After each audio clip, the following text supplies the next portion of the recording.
should be now. Okay. Is the board okay if we proceed with a paper copy?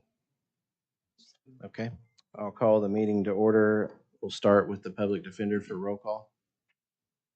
I'm sorry, we'll start with what? Starting with you for roll call. Bob Ravitz. Donna Jackson. Keith Block, Butch Freeman. Brian Munn. Marissa Treat. Dan Matthews. Declare a quorum. It was properly posted on September 22nd. And Bob, you want to lead us in the the pledge? Okay.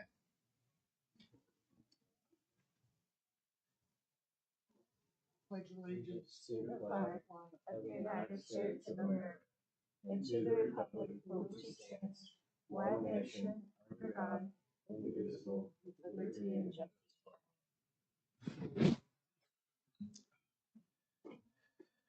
Thank you. Is there a motion to approve the minutes of August 28th? So moved. Second. All in favor, say aye. Aye. Any individual consideration on the consent docket? If not, is there a motion? Move we approve it.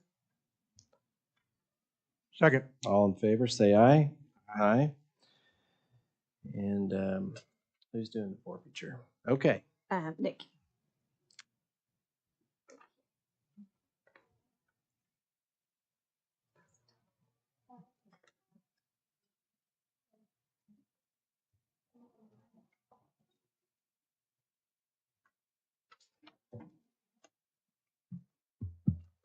Good afternoon. As of August 31st, 2023, we received $130,613 in our forfeiture for the month of August. Our total balance for FY 23-24 is $2,186,032. Any questions? Is there a motion to receive a report? All in favor, say aye. Aye. And sir, are you here to speak to item 7?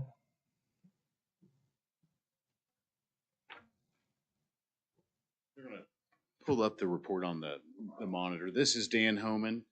You'll remember him from this time every year. He's our actuary, here to present the defined benefit report. Okay, go ahead, sir.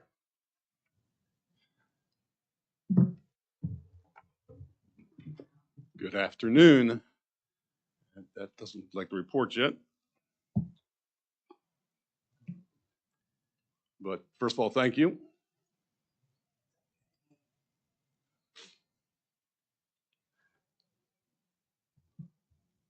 Coming up.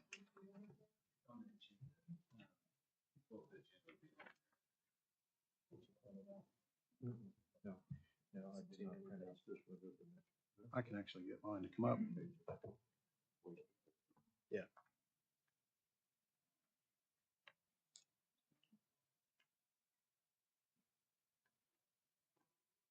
Oh, come on. There we go. I have a printout we can pass around as you get started if you're comfortable with that. I can get started. Doesn't bother me. It's fine. I went to. I've got it pulled up. Okay.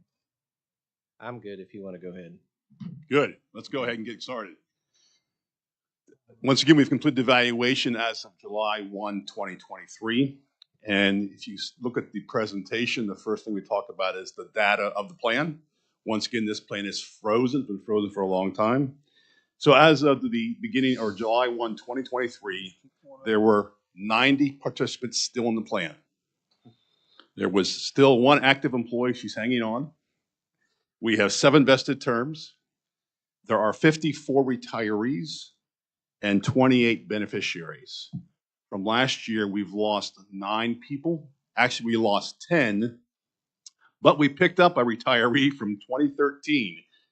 She called, and all of a sudden, she was due a pension. So we picked her up and put her on. So we're 10 people who either died off, and then we had 1 person who just kind of came out of the woodwork.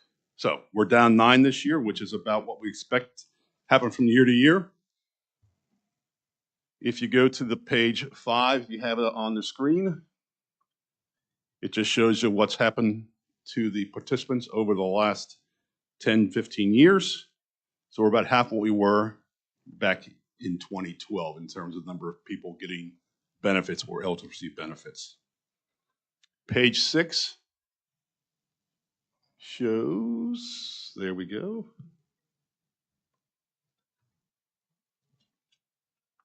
Okay. I guess page 6, just showing some average ages for the participant groups. So you can see the active, that one active employee, she's 59.6. She has over 40 years of service. Then the remaining 7 terminated vestiges, their average age is 63.3, with an average monthly benefit of $453. The retirees' average age is 76.2, and their average monthly benefit is $1,200. And their beneficiaries are average 83, with an average benefit of just under $900. This is the counts showing you in 5 age brackets. You will see the retirees and beneficiaries. And you'll notice we have 12 retirees and beneficiaries over age 90 still in the plan. And we expect those 7 vested terms to be becoming retirees very soon because of their age. Now we're going to get to the plan assets. Just a reminder, the expected return on assets is based on what we assume the assets are going to return based on the investments. So prior to July 1, 2018, we were using 5 3/4, but then we know what happened to the market and what was going on with what you guys are purchasing. So we dropped that down to 2.25, and now we're back up to 2.75 based on what you're doing historically with the assets in the plan. Here we're showing the assets from 2012 through 2023. You can see it decline, pick back up again. If you recall, 19, 20, and 21, 22, you guys were making substantial contributions over what you were doing in the past. And that's why the increase in the assets. This year, we'll see there was a slight decline, not slight, it was about half of contributions that you put in the past to the plan. Here are the estimated returns. So you see the light blue line, that's the annual returns. As I said, right now we're expecting 2.75. Your 5-year average is the red line, just over 3%. And the purple line is the 10-year average, right around 2.38%. Here are the inflows and outflows and the return, the interest and dividends. So the dark green are contributions. The yellow are benefit payments. And the light green is the income that's coming into the plan. So hopefully the contributions plus income exceed the outgo. That's what we try to do.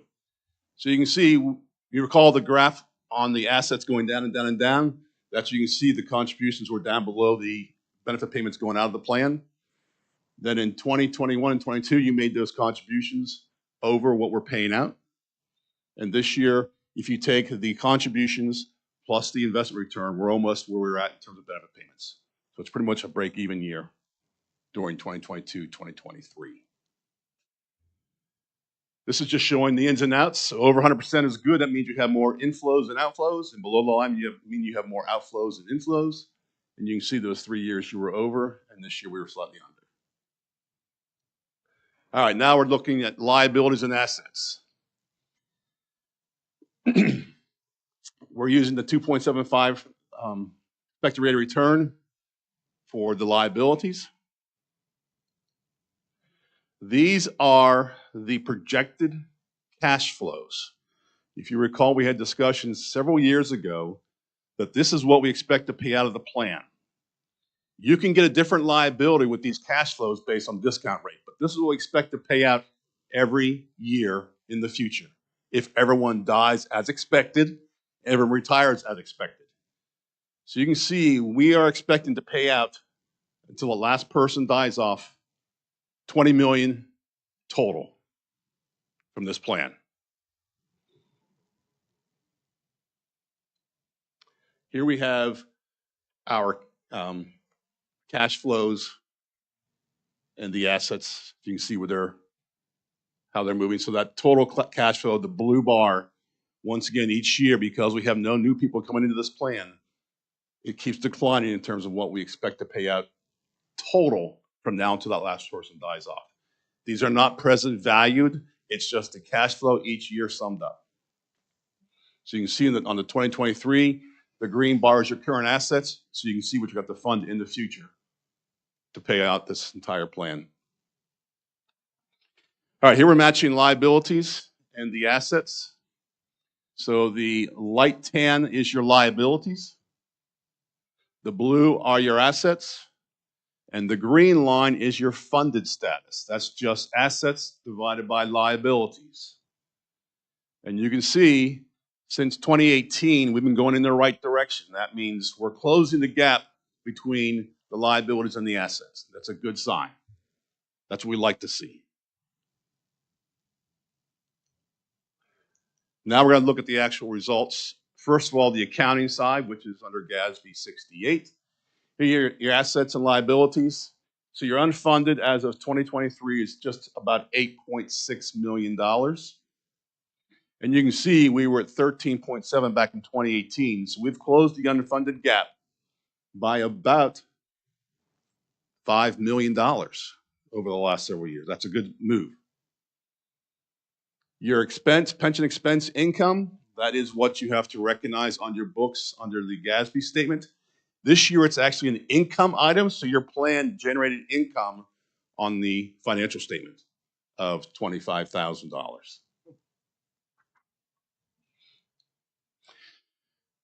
This is showing you the expense graphically, historically. Prior to GASB 68, we were under 45. And you can see what's going on. We were very stable under the old accounting standard. Under the new accounting standard, this thing has been up and down, wicked. That's what the accountants did to us. Here are the funding results. So we talked about accounting. We're looking at funding. Once again, assets and liabilities are the same. Our funded liability is the same, $8.6 million. The recommended contribution is $730,000. And that's based on a 15-year mortgage payment of that unfunded liability. So if we reduce that 15-year mortgage payment, obviously the recommended contribution would increase. But that's about the future lifetime of the retirees of the plan.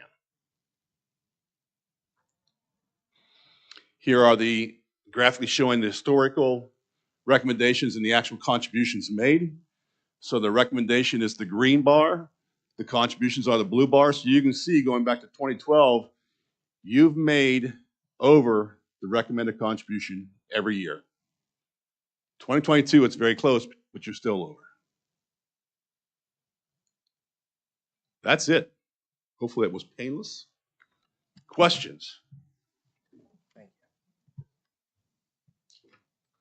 I want to quit while we're ahead. Don't quit yet. A little early, huh? Yes. If there's no questions, is there a motion to receive his report? So moved. Second. All in favor, say aye. Aye. Thank you for your Thank you. time, sir. Thank you, sir. Mr. Wilkerson.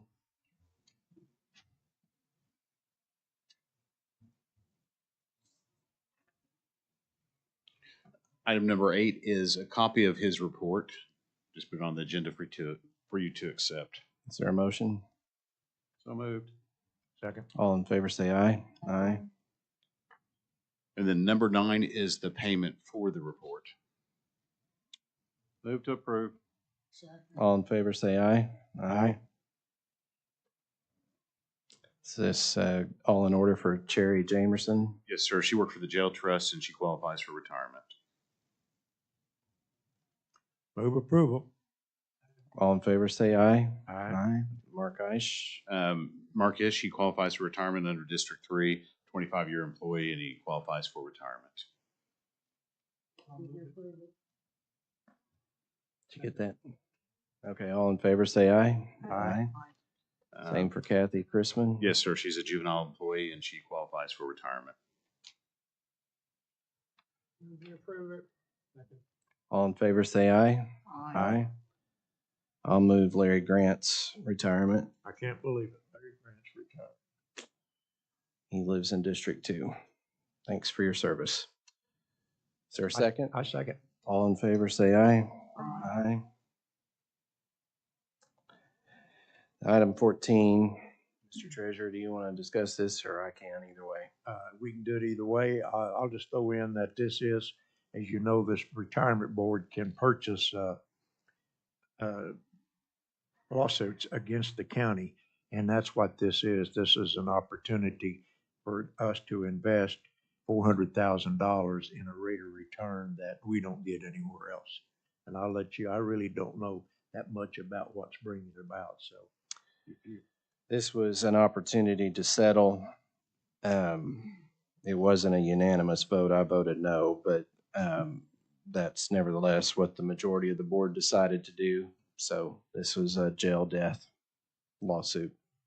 Clearly in the best interest of the retirement board to purchase these. It's triple the rate we can get anywhere else. So I move we approve the purchase of the judgment. Before we move, I have one thing to say, and I said it the last time we bought a judgment. There is a point where the line crosses, and we have a duty as a board, yes, to get the best rate of return for all the defined benefit retirees, but we also have a charge to diversify. And when we buy this judgment, I believe if the math, whatever I looked at last month, this puts us over 50% of judgments of what we own in this board. And not that I don't disagree with Mr. Freeman, and I don't disagree very often, but this is one time I'm going to take exception to it. When you go over 50% of any asset that is owned by the retirement plan, whether it's backed by the good faith of Oklahoma County, I think we could be getting ourselves crossing a line. That means there's no diversity in this account. And I also will say this is probably not going to be the last. And right now we have three judgments on the books. I can't go back. You have to go back to the financials that we did, that we put through on the consent agenda. But I believe we have 3 or 4 already on the books. And right now, our cash balance, if I remember correctly, was somewhere right around almost $3 million invested in judgments. This puts us right around 3-4. And I think that puts us over 50% of the assets. Now, I understand what everybody's going to say. Well, we're getting great rate of return and all those things. But in my mind, we have a charge. You can't, if someone offers you 9% and you want to invest all the money in it, then you have no diversity in what you've got invested for these people. Second thing is that money has to be we realize that Oklahoma County has to put the money in. And if you want to continue to do this, then I think that it would behoove the Board of County Commissioners and the legal department to maybe create a fund where we can have both retirement plans have access to these judgments and pay them out of there, but having the defined benefit plan being the sole owner of these judgments is getting to the point where we're running a little bit over my risk factor with this. And not that I don't, and I do believe that the county has the good faith of the county, but I also think that there's a point when you have, the due diligence of this board to be protecting those people that are part of that group, those defined benefit retirees.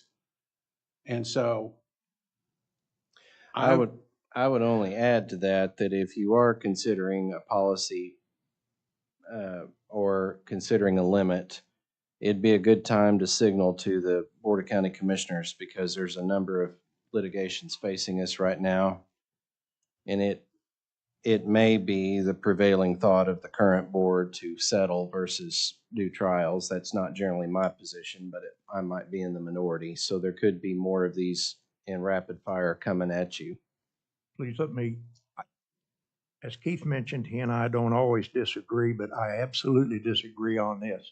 As far as the number of judgments that I would buy and that this board, I would recommend buy, 100%. 100%. There is not a safer investment in the state of Oklahoma nor the county of Oklahoma County than a judgment. A judgment is decreed by a judge. That's why they call it a judgment, I guess. But anyway, it's very detailed as to what you do with the judgment. Just briefly stated, You take a judgment and it's put on the tax rolls. And not only is it put on the tax rolls, but it must be paid out over 3 years. Now, $400,000, a lot of money, a lot of money. When the tax bills go out next month, I will bill, listen to this, I will bill $1 billion. That's with a B. I will bill $1 billion in ad valorem taxes. And on that will be a rate to collect this $400,000 that we now own. So that $400,000 is going to be collected. It's 100%. It's 99.999999 safe. So I absolutely would. In fact, the only way that we get this done is those who end up with the judgment, in this case, the $400,000, pay me now or I'll pay you later. And if, especially on attorneys, what are you going, well, historically, what's happened, and I don't remember one ever being turned down. I want the money right now. If your retirement system will write me a check for $400,000 right now, I will sign that judgment over to you. We then, on turn, it's signed over to the retirement board. We then, in turn, get to, when it goes on to tax rolls, which it does, like the next tax roll, I don't recall if it's going to be on this one or not, but no later than next year, 3 years, we're going to collect that. Gosh, folks, that's, the diversification's one thing, but a 1% return versus a 6% return or whatever it is now, and I don't know off the top of my head. But again, I'll close with the same comment I started with. I'd put 100% of our money into judgments if we could. Do you know what percentage pays off this year? I have no idea. Isn't it like 9.5% this year? I do know that it's up there. I do know that. I think it is 9.5, but I won't worry. I totally agree with Butch. I don't think there's any issue that we would not buy a judgment unless we didn't have enough cash flow to pay for That's the exactly right. retirees That's for a exactly year right. or two. But short of that, there is zero reason. In fact, I think we would not be exercising financial due diligence if we're not buying investments that are 100% guaranteed by ad valorem taxes. Now, if they weren't guaranteed by ad valorem taxes, look, I might have a different view, but they're clearly guaranteed. I just think it would be totally wrong. I mean, if somebody offered me an opportunity to buy your $400,000 judgment for my retirement account, I'll buy it right now if the county doesn't want to do it, because that's a fantastic return. Since you're here, sir, do you have any opinion about this? Just to keep Butch going. I would just have to say, I think what you're lacking is an investment policy statement that would guide the board on what you invest in and what you don't invest in. I know lots of funds that are 100% bonds because that's what they want to be. I believe I would recommend one thing you look at is you need to decide what do you want to invest in terms of the board, put it in writing, and then you can direct yourselves based on that investment policy statement. It's there. We already have it. Okay. In fact, the statutes are very restrictive on what we can invest in. I know, yes, that's And correct. so we're led by the statutes, and then from that, we incorporate our own investment policies to pertain also to this board. Yeah, So so it's if you have those policies, I mean, it's, is 50% too much? Diversification, in eyes of one person is different than somebody else. So that would be my only comment. Okay, further discussion? I'm voting no because it's consistent with my vote on the BOCC. It has nothing to do with this argument right here. So, anybody else want to make a motion? I will. Okay. Move approval. All in favor, say aye. Aye. Any opposed? No. I'll vote no. Okay. The defined contribution loan consolidation. Just bringing this back on the agenda. We do this every year. This is for defined contribution retirement participants. It allows them to consolidate from 5 loans, take an additional loan, and bring it back to one loan, basically. The Bank of Oklahoma is here if you have any questions. If this is approved, we need to amend the date. They had a wrong date on there. The period would be October 1st, 2023 till the end of November 2023. That's a loan consolidation error. Is there a mechanism that we can get the data subsequent to November 30th when it timely that shows how many people actually did this and how many loans are outstanding? Because I think those are very valid factors that should go. I mean, I'm okay with supporting this, even though I don't like voting for these loans, period. The majority of the constituents in this county seem to want to keep doing this, but I think we need to keep track of what kind of numbers we're dealing with, what percent of the retirees, of the participants are taking out loans, the number of people that are taking them out, and the length, how often they're refinancing. I think those are important information for this board to have. Yeah, absolutely. We could bring a statistical report showing all that information after that loan period ended for the board to review. And then I'm asking for your approval starting October 1st, 2023 through November 30th, 2023. I'll move approval. With that Scrivener's error correction. Is there a second? Second. Why don't you be more enthused about it? I don't think we should be doing it, but that's what everybody wants. Maybe if I see what the votes are, I might change my mind. Second, at least get this under discussion. Vote against it. That you could vote to vote. You're just agreeing to vote. You're not agreeing with the theory. Okay, all in favor, say aye. Aye. Any opposed? It's your chance. Okay, any citizens who want to speak? Seeing none, any board comments? Hearing none, is there any new business? If not, is there a motion? Second. All in favor, say aye. Aye. Aye.